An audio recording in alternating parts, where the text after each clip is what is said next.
Okay, bismillahirrahmanirrahim. Assalamualaikum warahmatullahi taala wabarakatuh. Okay, hari ini kita sambung soalan nombor 6.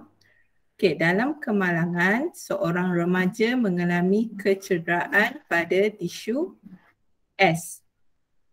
Salah ni, belum lagi. Yang ni dulu. 6A. Okay, rajah 6 menunjukkan bahagian pada sendi siku. Namakan bahagian R, S dan T. Okey.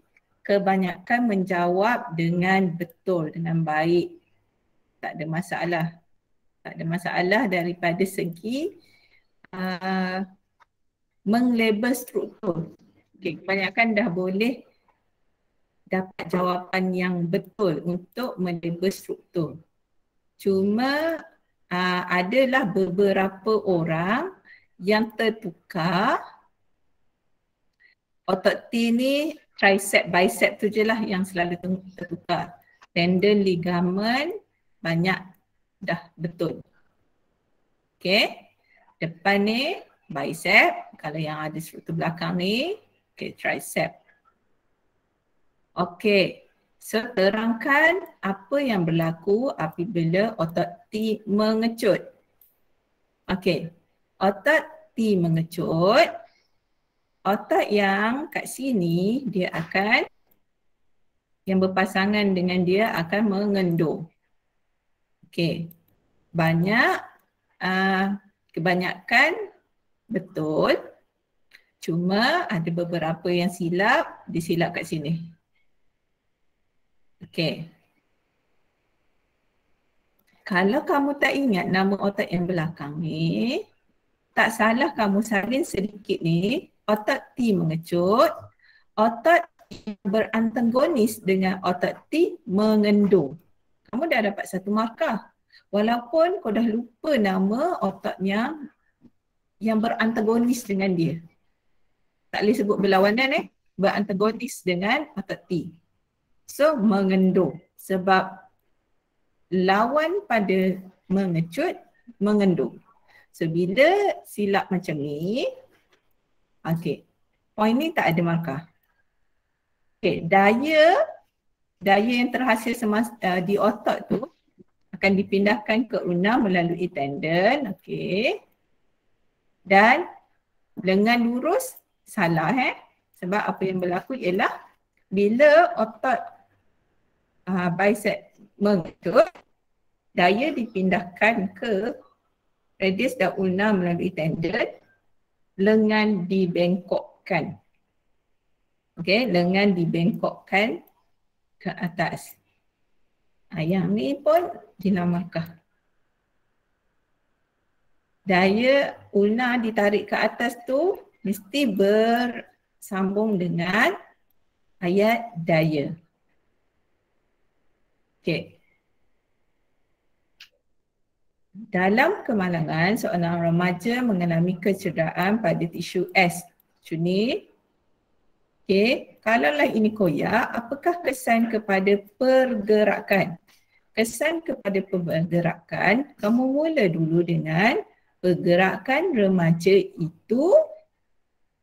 Okey, pergerakan remaja itu terhad.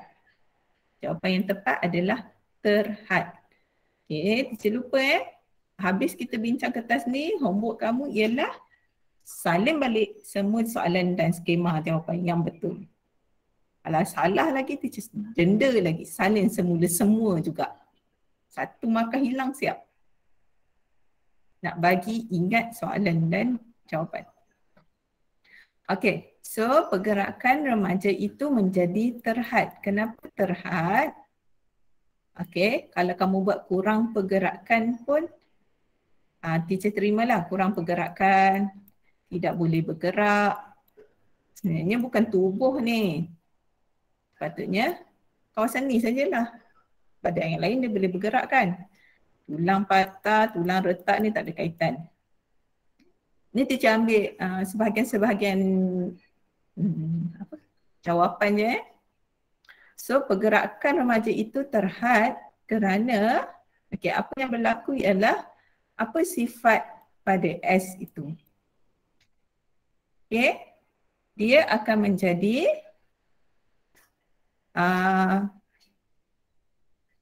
kurang elastik, kurang sokongan. Okey, kurang kekuatan. Yang ni salah. Dan bahaya bila buat ayat bersambung macam ni. Okey. Okey, kita sambung soalan 9. Soalan ni soalan yang nak kata wajib tu memang harus wajib untuk student bio faham sebab ni kira konsep paling asas. Tapi ramai juga yang salah. Salah dari segi term.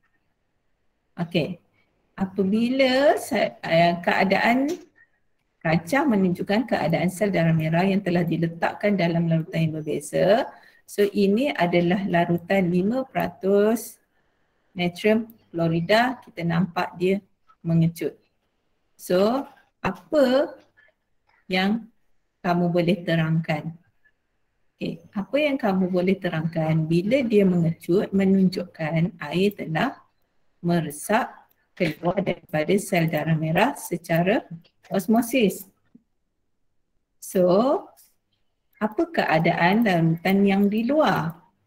Larutan yang di luar sel adalah larutan yang hypertonik. Hypertonik tu mestilah buat ayat bandingan berbanding sel darah merah. So, kalau jawapan ini tak ada bandingan, dia akan jadi tanda tinggal. Tak ada, tak cukup markah. Sebab dia mesti berbanding apa? Hypo, iso kena ada bandingan. Bila ada bandingan, barulah ada perbezaan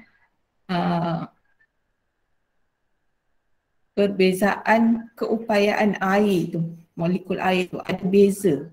So, bila ada beza, barulah air akan meresap keluar daripada sel secara osmosis.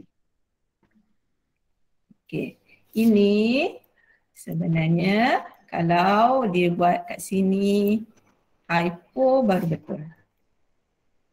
Sebab dia mula dengan sel darah merah. Okey. Kalau sebaliknya hypo. Okey, air meresap keluar secara osmosis. Sel darah merah mengecut, sel darah merah mengalami kerinasi. Okey. Okey, seterusnya apa yang berlaku dalam larutan ni, tengok pada gambar. Okey. Sel berada dalam keadaan yang tidak berubah. Bentuk sel tidak berubah, sel dalam keadaan yang normal.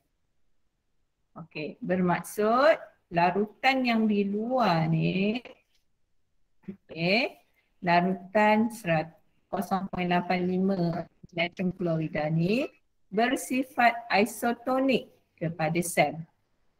Bila bersifat isotonik, okey, yang ni salah sebab dia kata larutan natrium klorida yang meresap masuk dan keluar pada kadar yang sama melalui osmosis. Sepatutnya air. Okay.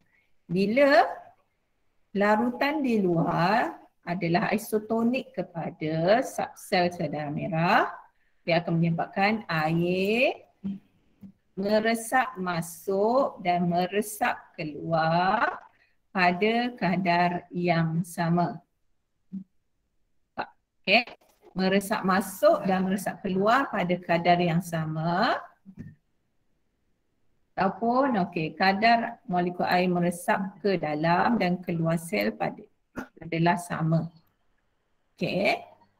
So sel dapat mengekalkan bentuk asal atau sel tidak berubah bentuk. Okey. Yang pertama ni, sel tidak mengalami hemolisis kerana kepekatan natrium klorida adalah sama. Fakta ini tak. Sebab dia kata kawan kamu ni dibuat, kepekatan tu yang sama. Kepekatan natrium klorida. Sepatutnya ayat di sini adalah keupayaan air di dalam larutan natrium klorida adalah sama dengan dalam sel darah merah. Okey? Allahu Akbar. Okey, yang seterusnya bila nak menunjukkan di dalam isoling pula. Isoling gambar dia ni pecah. So pecah, sel mengalami hemolisis. Okey, sel mengalami hemolisis. Ini ejaan salah ni. Okey. Sel bersifat hipotonik kepada isoling. Salah. Sebab isoling yang bersifat hipotonik kepada subsel darah merah. So air meresap masuk ke dalam sel menyebabkan sel mengembang sehingga tahap maksimum dan pecah. Okay, walaupun hemolisis salah eja, teacher terima pecah di sini. Okay, pecah sama maksud dengan hemolisis. Cuma hemolisis hanya digunakan untuk sel darah merah, red blood cell sahaja. Kalau sel haiwan yang lain, okay, sel pecah, setelah sel haiwan yang lain pecah, kamu hanya guna perkataan sel mengalami lysis. Jangan tambah hemo. Hemo hanya untuk sel darah merah. Okay, so isoling meresap masuk ke dalam sel secara osmosis. Sel mengembang hingga saiz maksimum, pecah. Okay, dia bagi sebab pecah kerana sel tidak mempunyai dinding sel. Okay, boleh terima. Okay, seterusnya soalan 9. Jeruk nenas disediakan dengan merendam kepingan nenas dalam larutan gula pekat. Nyatakan 2 kelebihan dan 1 kelemahan kaedah ini berbanding menyimpan nenas segar. So, dapat mengekalkan kesegaran nenas, dapat mengelakkan buah daripada cepat rosak ataupun busuk.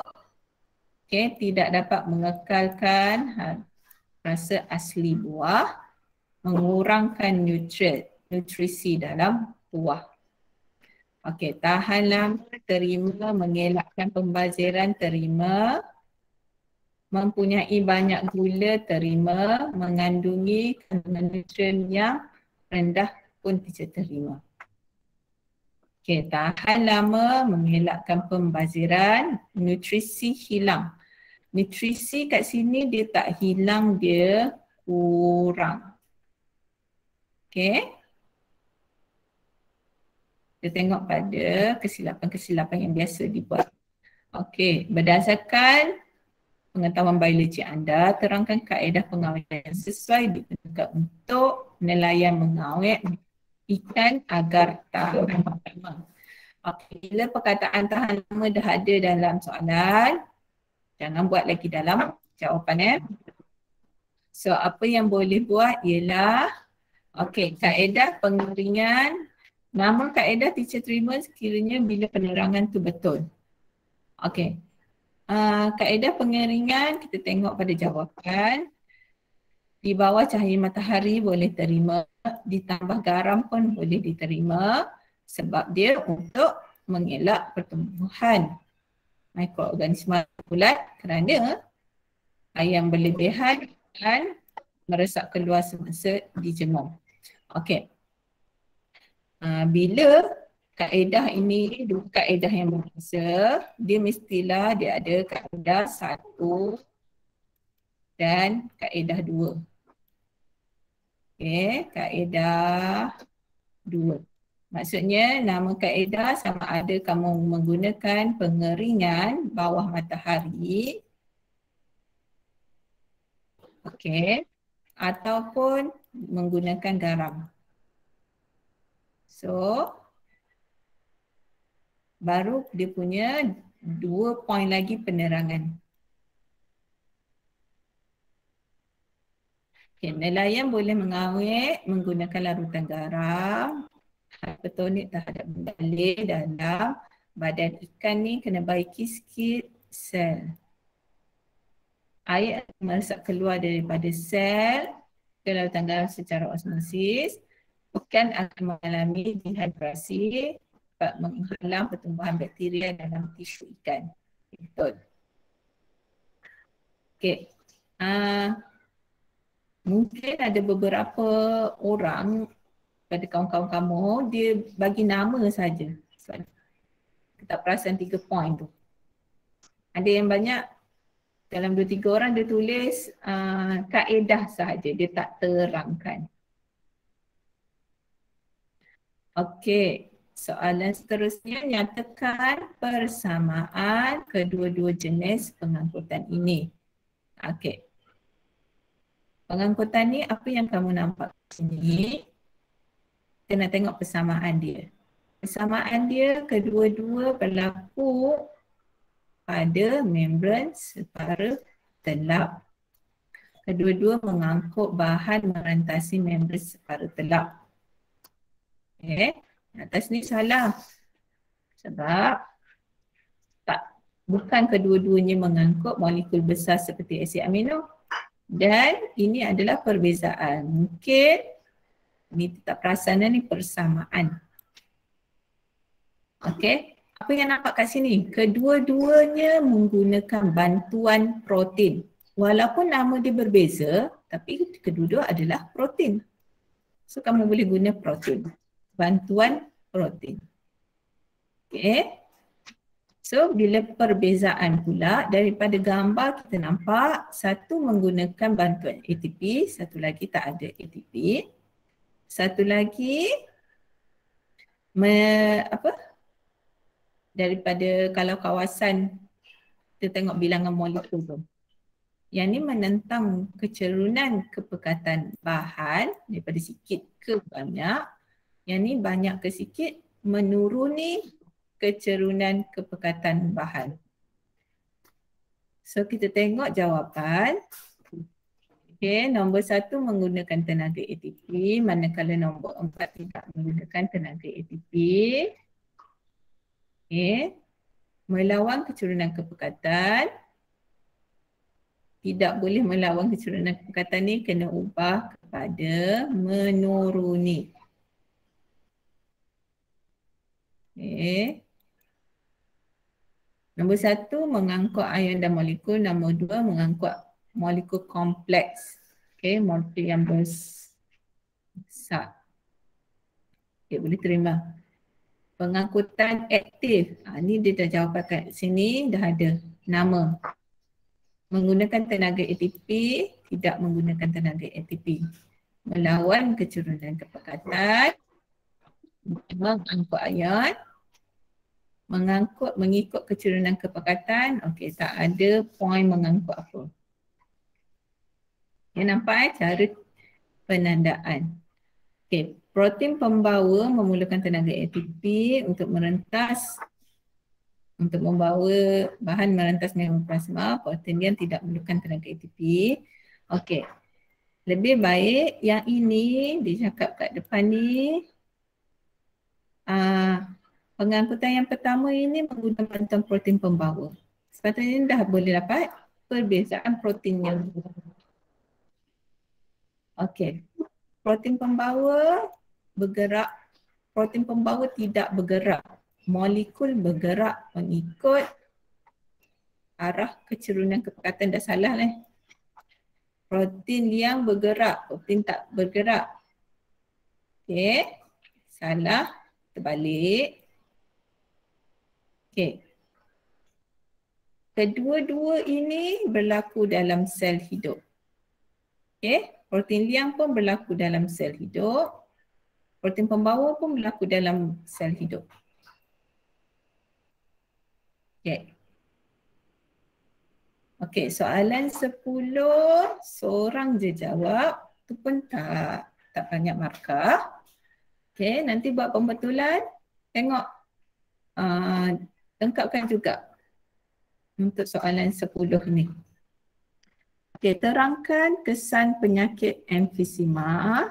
Bila tengok pada raja, orang yang sakit emfisema, dia punya alveolus dia tu, dinding alveolus dia jadi terurai. So dia punya struktur alveolus tu jadi besar.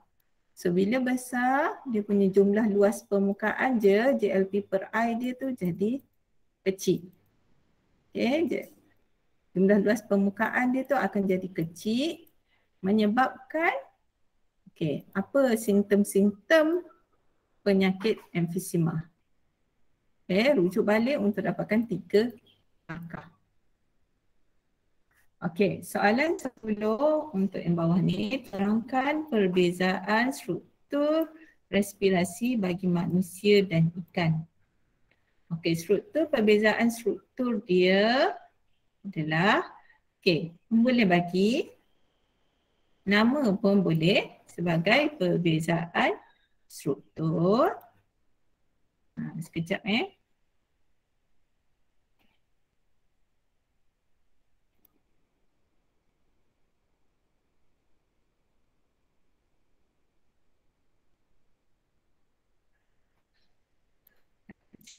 cari dia punya ni.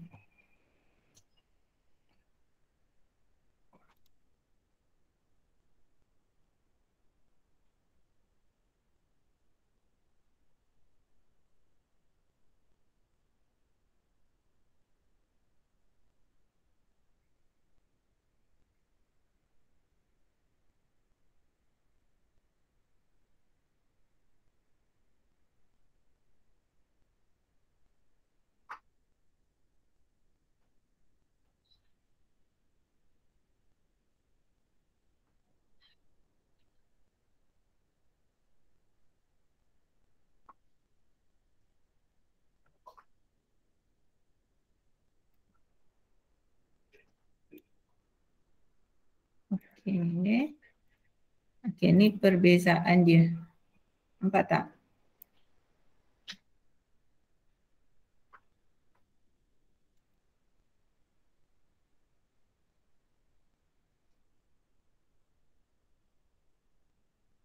Cuba kamu kena buat dalam bentuk ayat yang betul lah.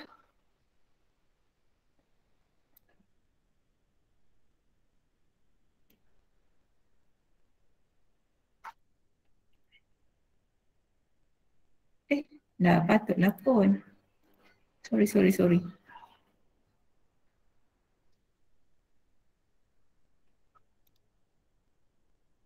Nampak hilang ni.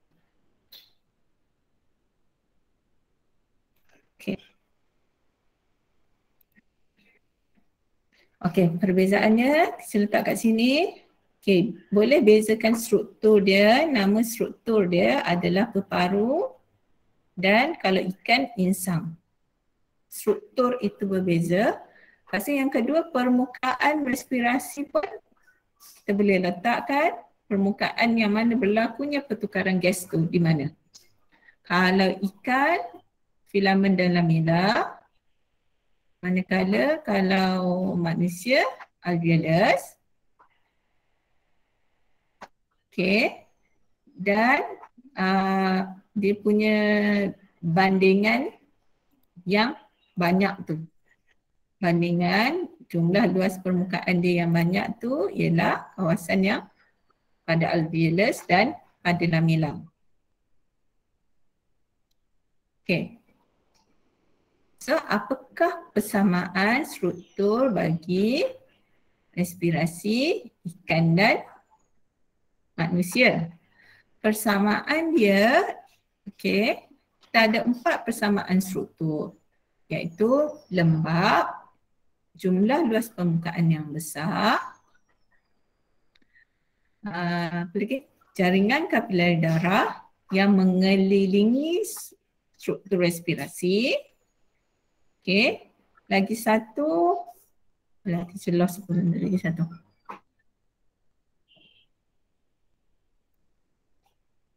So, kamu buat tu sebagai struktur persamaan dia.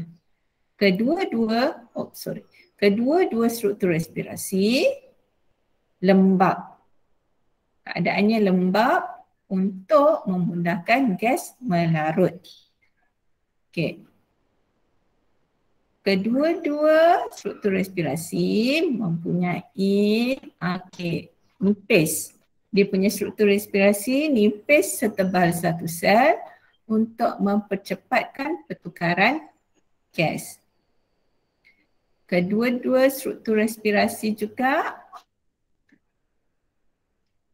mempunyai jaringan kapilari darah yang banyak di keliling dia untuk mempercepatkan pengangkutan gas.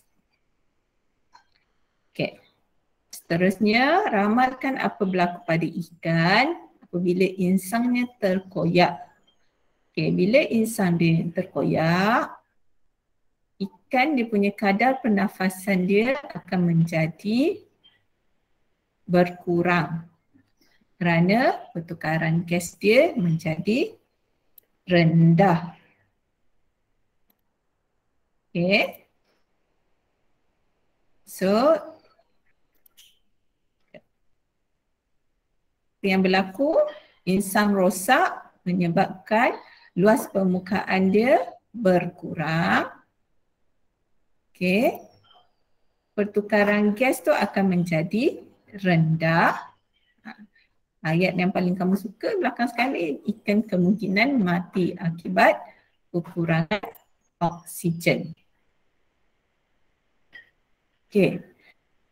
10 yang keberapa ni? Apakah bentuk oksigen diangkut dalam sistem peredaran darah manusia? Okey. Ini melibatkan oksigen, dia diangkut dengan oksigen dia akan mengikat oksigen mengikat pada hemoglobin. So bagaimana diangkut? Oksigen tu dia akan meresap masuk ke dalam kapilari darah, mengikat pada hemoglobin yang terdapat dalam sel darah merah, membentuk oksihemoglobin. Itu 3 poin. Okey, yang ke-10, apa berlaku pada diafragma seseorang itu jika berlakunya berlubang atau akibat kemalangan diafragma tidak berfungsi. Apa kesan dia kepada pernafasan individu tersebut? Okey, kesan dia, apa fungsi, kita tengok apa fungsi diafragma. Fungsi diafragma, dia akan mengecut dan mengendur untuk mengawal isi padu dan tekanan dalam rongga toraks. So bila ada lubang ataupun rosak, struktur dia rosak, pernafasan akan menjadi sukar kerana isi padu atau tekanan udara dalam rongga toraks tu tak dapat ditambah ataupun dikurangkan. Okay, ingat balik bila kamu belajar form 3. Struktur ni kan diafragma bawah ni. Bila dia berbentuk kubah, dia akan mengurangkan isi padu.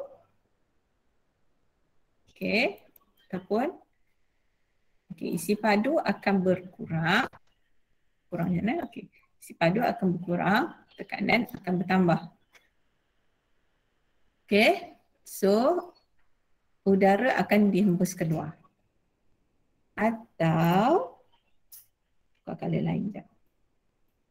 Bila dia mendatang ke bawah, isi padu dalam ni akan menjadi lebih besar, tekanan akan menjadi lebih rendah.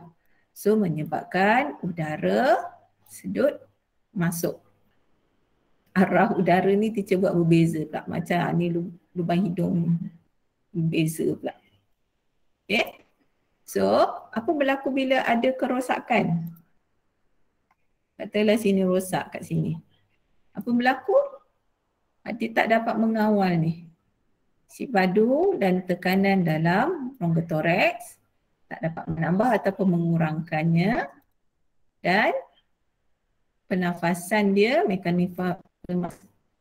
mekanisme pernafasan individu tersebut akan terganggu. Okey. Soalan seterusnya. Seorang perokok tegar mudah mendapat batuk secara berterusan. Terangkan bagaimana kaedah ini boleh menjejaskan sistem respirasi. Okey. So kena tengok pada kaitan rokok dan batuk. Kenapa boleh batuk? Okey. Orang yang merokok, konsep kat sini kamu tak boleh buat konsep tar, kamu kena buat konsep kat sini, konsep haba. Okey. Haba yang dibebaskan oleh asap rokok, dia akan mengeringkan struktur trakea.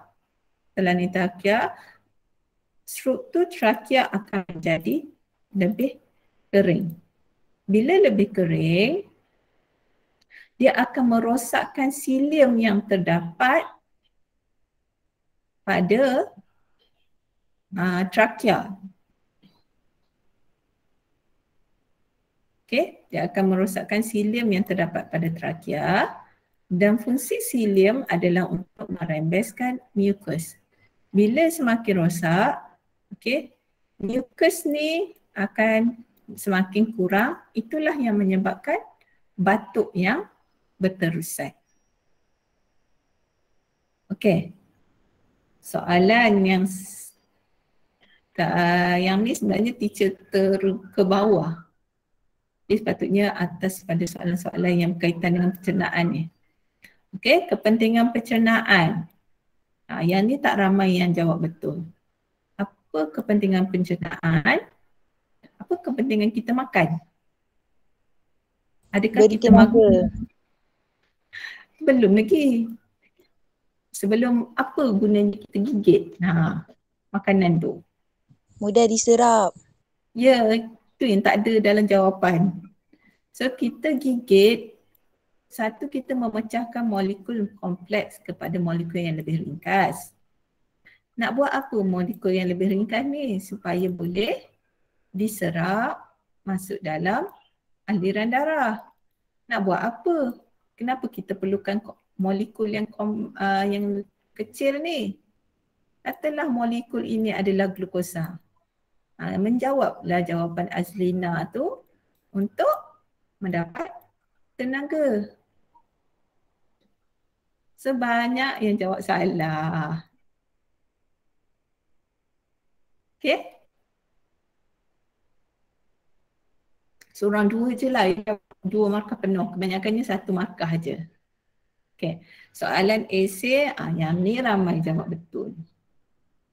Okey. Mahirlah kot untuk soalan penempelan ni. Okey, berdasarkan Raja, terangkan perkembangan awal zigot daripada proses 1 dan proses 4. Okey, proses 1, apa yang berlaku? Persenyawaan antara, okey, ini pun tak menjawab ikut cara yang betul ni. Kenalah terangkan dulu proses 1. Okey, ini betul lah. Juga membahagi secara mitosis ke? Belum lagi. Proses 1, proses persenyawaan. Lepas tu barulah setelah persenyawaan, pada proses 2 hingga proses 3 ni, zygote membahagi secara mitosis membentuk 2. Ini shortcut terus ni, 2, 4, 8, 16, 32 sel. Okay, 2 sel, 4, 6, 8, 32. Okay, betul. Membentuk satu kelompok sel yang kita namakan morula. Okey, peringkat 3. Okey, peringkat 3 ni kat sini. Nampak di sini. Embrio pun salah. Embrio belum sampai lagi peringkat embrio. Okay, menuruni tube fallopian dengan bantuan silia untuk dan mendapat nutrien. Okey, ini boleh dapat markah kat sini. Okey. Istilah embrio salah lagi kat sini. Okey, tapi kalau teacher strict, embrio kat sini salah. Sebab dia belum membentuk embrio lagi. Sebab kat situ adalah peringkat morula. Tapi kebanyakan skala secara umum, struktur di dalam uterus kita sebut embrio. So dia give and take lah kat situ. So morula sampai ke uterus. Okey, boleh faham yang morula tu yang menuruni. Okey. Dia dah sampai ke uterus. Okey, ni semua ayat buku teks ni. Morula membentuk blastocista. Okey, betul lah. Dia membentuk blastocista. Morula adalah sel yang padat. Bagaimana dia membentuk sel yang berongga macam ni? Okey. Dan bila dah dia membentuk blastocista, barulah berlaku proses penempelan embrio. Dan blastocista membentuk unjuran seperti jari. Ini dan menempel dalam endometrium. Bila dah jadi blastocista, dah menempel masuk dalam, orang kata apa? Dalam dinding endometrium ni, barulah dia membentuk fetus. Okey, ni betul lah ni. Membentuk fetus ni selepas tu. Okey, cuma ayat ni sepatutnya belakang sikit pada penempelan. Okay, banyak yang dapat jawapan 5 penuh ada dapat 4/5 ada. Okey. Yang dapat markah sikit kat bahagian ni sebab ditulis sikit. Okey, 5 struktur, 5 markah untuk fungsi plasenta. Okey, ni pun ramai jawab betul.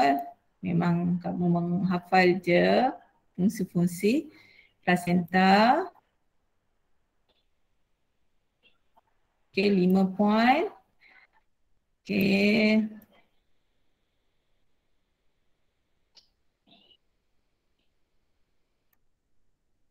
Yang ni tak penting ni kat sini. Kan tak penting tak menjawab. Tak menjawab soalan. So tak payah tulis kalau tak menjawab soalan tu. Okey.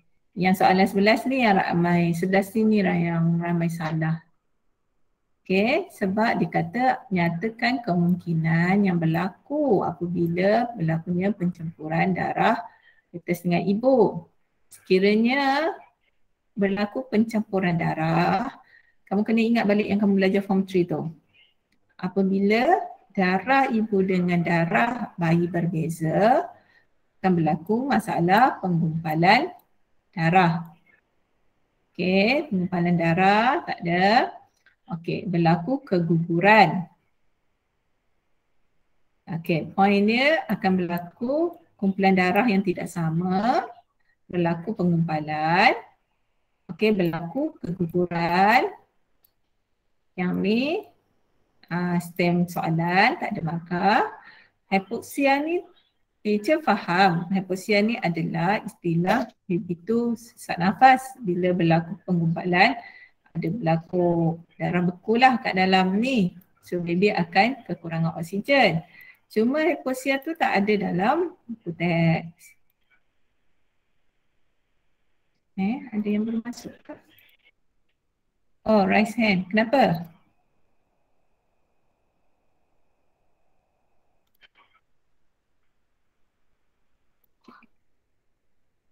Okay, so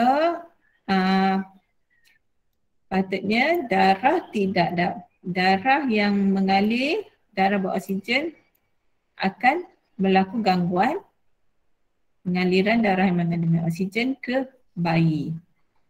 Itu antara jawapan lain.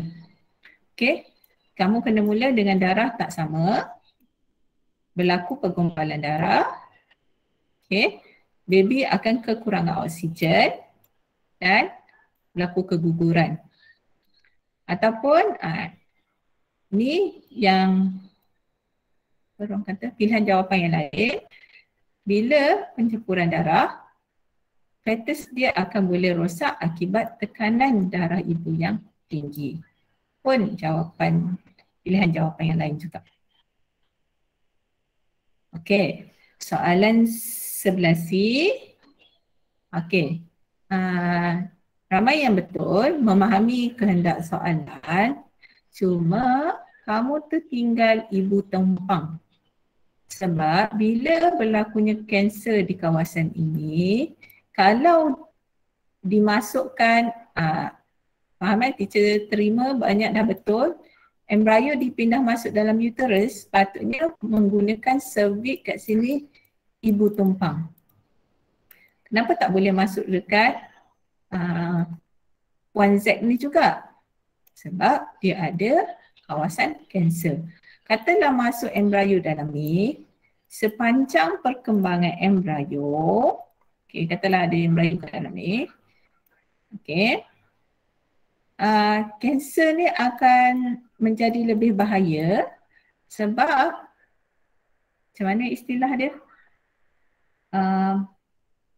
Dan bila mengandung tu, aliran darah akan semakin banyak sebab nak membekalkan nutrien kepada baby. Kanser tu sama akan membesar. Okay? So sepatutnya dalam jawapan kamu kena ada penggunaan ibu tumpang. Itu cara teacher ubah-ubah soalan. Maksudnya soalan ni kamu dah biasa tengok bila tak mengandung tu. Okay. Biasanya dia buat tube fallopian tersumbat. Okay, kena tengok pada keadaan. Walaupun jawapan dia tu sebenarnya hampir sama aja. Tapi tengok dia ada perubahan sikit-sikit. So kat sini in vitro teacher terima usia dikeluarkan guna laparoskop, letak dalam medium culture, sperma diletakkan, persenyawaan berlaku, membentuk embrio. Tapi lepas pada tu teacher tak ambil markah. Sebab sepatutnya kena terang ibu tumpang. Okay, in vitro ni persenyawaan berlaku, embrio dimasukkan semula untuk proses penempelan masuk kepada siapa. Okay. Okay, itu saja. So far ada soalan? Teacher, macam mana nak buat ayat ibu tumpang tu? Kamu boleh mula dekat mula-mula pun boleh. Teknik yang sesuai digunakan ialah teknik persenyawaan in vitro dan ibu tumpang. Okay, lepas tu ayat ni dah betul. Ayat dan jawapan kamu tu sebenarnya kebanyakan dah betul. Cuma tambah je uterus, selepas kata uterus tu bukan uterus puan Z. Kamu buka uterus ibu tumpang untuk proses penempelan. Yang lain tu semua betul lah. Cuma tambah perkataan ibu tumpang sahaja. Okay. Kalau ada soalan yang teacher jumpa lagi, soalan yang lebih kurang macam ni, masalahnya perempuan tu ada ovari, ada tube fallopian tapi tak ada uterus. Pun konsep yang sama, kena guna ibu tumpang juga. Sebab bila tak ada uterus, tak ada tempat untuk baby tu menempel pada dinding tu. Tengok pada konsep bagaimana soalan tu diolah ya. Okay, dah 2:24. Kita boleh tamatkan kelas kat sini. Kita sambung kelas untuk malam ni.